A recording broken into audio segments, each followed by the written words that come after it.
Yang menyuruh kita ingat mati Rasulullah SAW. Sebab kita akan betul-betul menggunakan waktu kita sebaik-baiknya karena kita akan mati. Umpamanya kalau seandainya kita tahu umur kita umpamanya 25 tahun umpamanya. Kemudian kita tahu ajal kita setahun lagi kita akan mati. Umpamanya kita tahu. Apa kita diam, bermain-main atau melakukan amal soleh? Mesti kita melakukan amal soleh. Kalau kita tahu, tapi nggak ada yang tahu. Atau dia umur 50 tahun, dia tahu bahwa umurnya 51, dia pasti meninggal umpamanya. Kalau dia tahu demikian, mesti nggak akan dia sia-siakan waktu itu. Setiap hari dan setiap menit, setiap jam dia melakukan amal soleh. Karena apa? Dia pasti akan ditanya di kuburnya, dan dia pasti akan kembali kepada Allah dan akan dihisab. Makanya Nabi menyuruh kita Sallallahu Alaihi Wasallam untuk banyak ingat mati, supaya betul-betul kita gunakan waktu kita untuk taat kepada Allah. Kata Nabi SAW, "Aktsiru dzikra hadhimil ladzat al-maut." Kata Nabi, perbanyaklah ya kalian mengingat pemutus memotong kelezatan. Pemutus kelezatan atau pemotong kelezatan, yaitu kematian. Hadis ini sahih, Hasan Sahih, Ahmad Tirmidzi dan yang lainnya. Jadi disuruh kita banyak ingat mati. Ingat kematian, bahwa kita ini pasti mati. Karena banyak manusia nggak ingat mati. Kalau antum lihat, ya orang-orang nggak ingat mati sudah. Atau para pejabat nggak ingat mati. Ya para pejabat sudah lengser pengen naik lagi dia, betul nggak? Iya, nggak ingat mati dia. Makanya ketamakan manusia kepada jabatan lebih daripada ketamakan dia kepada harta. Riasah kedudukan jabatan itu sumber fitnah, sumber kezaliman, kata Syekhul Islam Ibnu Taimiyah dalam Majmu' Fatawanya. Jadi hubur riasah kepemimpinan itu luar biasa, akan membawa dia kepada kezaliman, kebohongan, dosa dan yang lainnya. Makanya kita lihat banyak orang yang nggak ingat mati, udah umur 50 masih tetap pengen mencalonkan diri jadi pejabat. Akhirnya ujung-ujungnya apa? Ditangkap KPK ujung-ujungnya. Ada ujung-ujungnya di penjara. Kesian orang-orang ini, kesian. Mestinya kan dia berlomba-lomba melakukan amal-amal soleh, ketaatan. Jabatan, dunia, nggak ada arti apa-apa di sisi Allah, nggak ada arti apa-apa. Itu semuanya mata'ul gurur. Dunia dan semua isinya lebih jelek daripada bangkai kambing. Dunia dan semua isinya lebih jelek daripada bangkai kambing, kata Rasulullah SAW. Ketika Nabi melewati seekor bangkai kambing, Nabi mengatakan kepada sahabat, siapa yang mau bangkai kambing ini? Kata sahabat, ya Rasulullah, cacat, telinganya cacat. Kalau seandainya dia hidup, kita nggak mau ternyata. Apalagi sudah jadi bangkai. Dunia ini lebih jelek dari bangkai kambing, kata Rasulullah SAW. Hadis sahih riwayat Muslim. Maka kenapa manusia berlomba-lomba dengan dunia? Rugi buat dia. Dengan jabatan, dengan kekuasaan, nggak ada artinya sama sekali. Dunia ini tidak ada harganya meskipun hanya seberat sayap nyamuk. Nggak ada harganya. Kata Nabi, "Lau kanatid dunya ta'dilu 'indallahi janaha ba'udatin, ma saqa kafiran minha syarbata ma'in."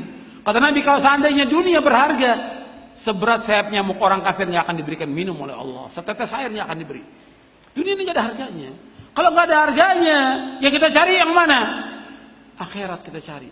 Berlomba-lomba melakukan amal soleh. Ingat bahwa kita pasti akan mati dan kita pasti kembali kepada Allah.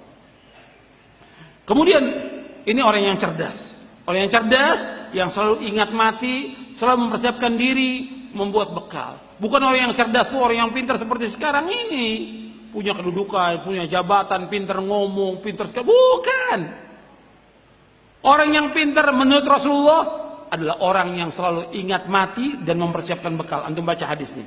Halaman 101. Jadi kalau antum mau tahu orang pintar, ya lihat nih sabda Rasulullah. Kata Rasulullah, "Ya Rasulullah, ayyul mu'minina afdal?" Faqala ahsanuhum khuluqa. Qala fa ayyul mu'minina akhyas? Qala aktsaruhum lil mauti dzikra wa ahsanuhum lima ba'dahu isti'dadan ulaikal akyas. Wahai Rasulullah, siapa orang yang mukmin yang paling utama? Yang paling utama orang mukmin yang mana? Rasulullah menjawab, orang yang paling baik akhlaknya. Ingat, orang mukmin yang utama yang paling baik akhlaknya. Orang tersebut bertanya lagi, "Ya Rasulullah, Orang mukmin yang paling cerdas, ayyul mu'min akyas. Akyas dari kayis, itu orang yang pintar, cerdas, jenius. Siapa orang yang paling jenius? Yang paling pintar? Apa kata Rasulullah SAW? Aktsaruhum lil mauti dzikra wa ahsanuhum lima ba'dahu isti'dadan ulaikal akyas. Kata beliau, orang mukmin yang paling cerdas, orang mukmin yang paling pintar, orang mukmin yang jenius, beliau SAW menjawab, orang yang paling banyak mengingat kematian dan yang paling baik persiapannya untuk menghadapi apa yang terjadi setelahnya. Mereka itu orang-orang yang paling cerdas. Jadi kalau cerdas itu orang yang ingat mati, mempersiapkan bekal untuk akhirat. Orang mukmin, sekarang saya mau tanya kepada antum, terutama yang ngantuk ini ya, yang ngantuk ini. Saya mau tanya, Allah menciptakan rahmat itu berapa? Coba tuh, yang ngantuk tuh. Iya, jangan nengok semua ke belakang. Jawab. Allah menciptakan rahmat berapa? Kok nggak jawab? Ini katanya anak-anak pondok sebagian ini. Kok nggak bisa jawab anak pondok? Atau saya tanya ustadz nih, jangan-jangan nih. Iya. Allah menciptakan rahmat berapa? Berapa? Allah ciptakan rahmat 100. Allah menurunkan rahmat di muka bumi berapa? 1. Yang 99 di mana? Di sorga. Yang 99 di sorga. Kalau orang yang beriman dan berakal nyari yang 1 atau yang 99? Ya, kalau orang yang cerdas, akalnya cerdas, pinter, nyari yang mana? 99, bukan yang 1. Yang dicari itu yang 99, bukan yang 1. Itu yang cerdas. Kita hidup dunia ini, semua Allah berikan, semuanya. Orang kafir, orang mukmin, orang munafik, orang jahat, semua diberikan oleh Allah rezeki semuanya. Cuma satu rahmat. Tapi di sorga khusus untuk orang yang bagaimana? Beriman saja itu 99 rahmat. Yang dipilih yang mana? Yang 99. Paham? Ini Islam tidak mengabaikan akal, diajak kita untuk berpikir. Maka Nabi menyebutkan tentang orang pintar. Saya ambil contoh yang lain lagi. Yang gampang ini. Yang gampang tentang sholat berjamaah. Sholat berjamaah fadilahnya berapa? 27. Kalau kita sholat di rumah dapat pahalanya berapa? 1. Sekarang ini ada perusahaan mau gaji kita 27 juta satu perusahaan. Kerjaannya sama. Yang 1 juta. Kita pilih yang mana? 2 perusahaan sama pekerjaannya. Kerjaannya sama. Yang 1 gajinya 27 juta, yang 1 juta. Kita pilih yang mana? 27. Kalau pilih yang 1, berarti orang itu gimana akalnya? Waras apa enggak?